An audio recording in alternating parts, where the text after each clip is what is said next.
Qu'en est-il de moi? Voilà le titre percutant de la 10e leçon de notre trimestre. Et je suis pour l'étudier avec le pasteur Olivier Rigaud. Bonjour Olivier. Bonjour. Et le pasteur Jean-Jacques Chapograc. Bonjour Jean-Jacques. Bonjour. Merci d'être là, à tous les deux. Et nous allons prier donc avec la prière d'Olivier pour cette étude. Notre Dieu, merci pour ta présence, ta bonté et ta générosité qui se renouvellent jour après jour. Merci de nous inspirer, de nous bénir à travers cet instant. Au nom de Jésus. Amen. Amen. Lorsque le peuple d'Israël a quitté l'Égypte pour aller dans le désert, cela a été un changement radical et drastique dans leur vie, dans leurs habitudes. Pendant des générations, ils ont vécu sous le même site, dans les mêmes maisons, avec les mêmes peuples, à faire les mêmes choses, aux mêmes horaires, à manger les mêmes choses, de la même manière, cuisiner au même endroit. Et cette vie s'est brusquement arrêtée lorsqu'ils ont quitté l'Égypte. Ils se retrouvent dans un désert. Je ne sais pas si vous avez déjà visité un désert. C'est aride, sec, il y a peu d'eau, peu de sources de nourriture, et ils se retrouvent brusquement avec une vie qui va changer complètement de sédentaire. Ils deviendront nomades. Il va falloir apprendre la technique de fabrication des tentes à monter, à démonter, à transporter, pour les monter à nouveau, les démonter à nouveau et les transporter, et ainsi de suite. Plusieurs fois dans l'année, ils changeaient de lieu, ils changeaient de camp, et cela n'a pas été pour eux facile. L'être humain est naturellement résistant et réticent au changement. Comment vont-ils réagir? Ils ne peuvent plus manger comme auparavant. Ils ne peuvent plus, prendre soin d'eux-mêmes comme auparavant. Ils ne peuvent plus vivre comme ils le faisaient en Égypte. Très rapidement, cela va créer une crise sociale. Les rumeurs vont devenir de plus en plus importantes. De plus en plus de personnes vont la propager jusqu'aux chefs de famille, aux chefs de tribu, jusqu'à Moïse lui-même.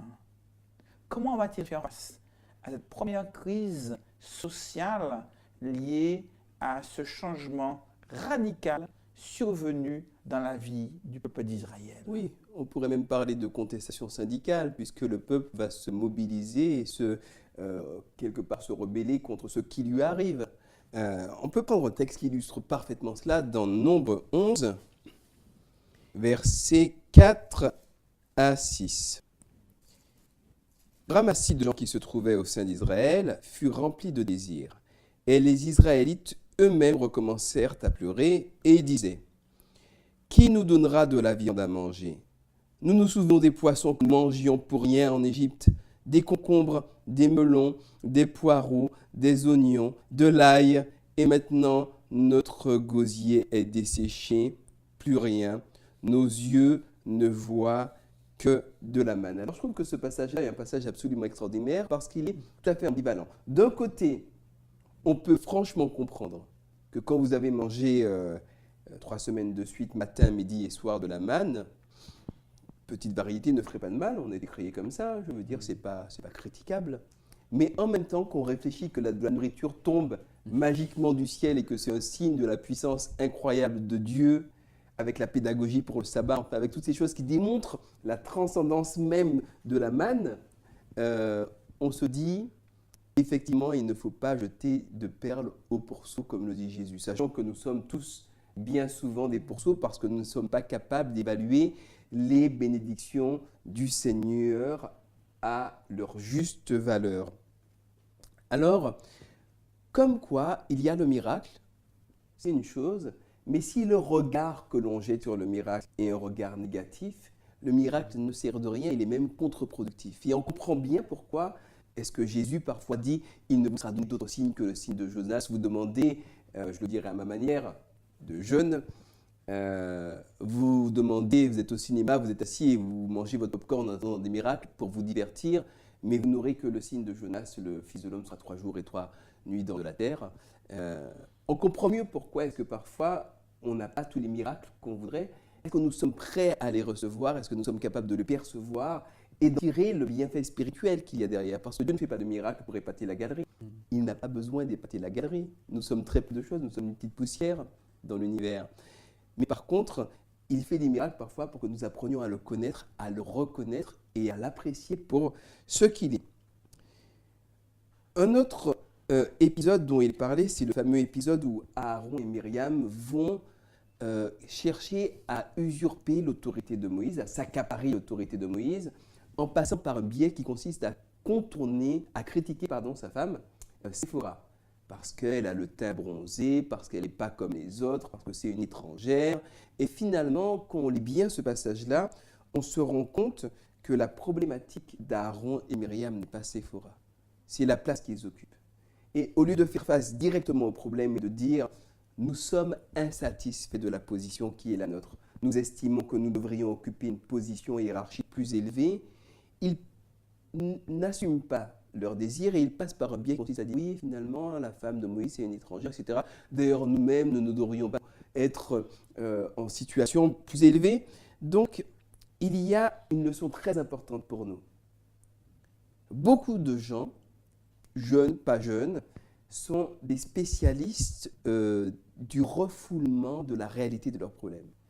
Les gens n'assument pas le problème qu'ils ont clairement. Si par exemple je me sens mal dans ma peau, au lieu de dire je me sens mal dans ma peau, je vais dire oh Olivier, franchement, il ne passe pas, il me regarde de travers. Merci Olivier. On va trouver toutes sortes de justifications, d'excuses pour ne pas regarder son problème en face de soi. Or, un chrétien, c'est quelqu'un qui est capable, avec l'aide de Dieu, de faire face aux problèmes qu'il a et de les voir avec lucidité, avec clarté, de demander de l'aide au Seigneur. Alors, si Aaron et Myriam avaient eu la sagesse de reconnaître leur état, s'ils avaient demandé de l'aide au Seigneur, bien, ils n'en seraient pas arrivés à cette histoire de lèpre et toutes les conséquences que cela a eu. Conclusion, faisons face à nos propres peines, nos propres complexes, nos propres désirs, nos propres frustrations et regardons-les bien en face pour pouvoir les gérer avec le Seigneur et demander au Seigneur quand nous en avons besoin. Nous passons donc aux questions ouvertes avec Olivier. Au final, nous en revenons au titre de cette leçon. Qu'en est-il de moi? Face aux critiques, jalousie, amertume, plainte, qu'en est-il de moi? Comment je me positionne parmi le peuple de Dieu? Est-ce que je fais partie de ces gens qui ne voient pas plus loin que leur appétit, leur désir instantané? Ou est-ce que je fais partie de ces gens qui voient plus loin, qui voient la destination finale que Dieu a pour eux? En quoi aussi l'exemple de Moïse peut nous aider face à ces critiques, face à ces plaintes, comment il a fait face et comment Dieu l'a aidé, l'a appuyé et l'a soutenu face à tous ces détracteurs.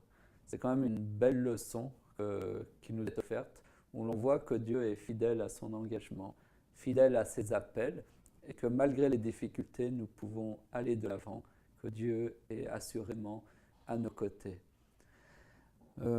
Voilà, nous pouvons terminer cette leçon avec Gétro. Merci d'avoir été avec nous. Nous avons passé un bon moment et nous espérons que vous en passerez encore de meilleurs là où vous êtes. Dieu vous garde et à bientôt. Au revoir. Au revoir.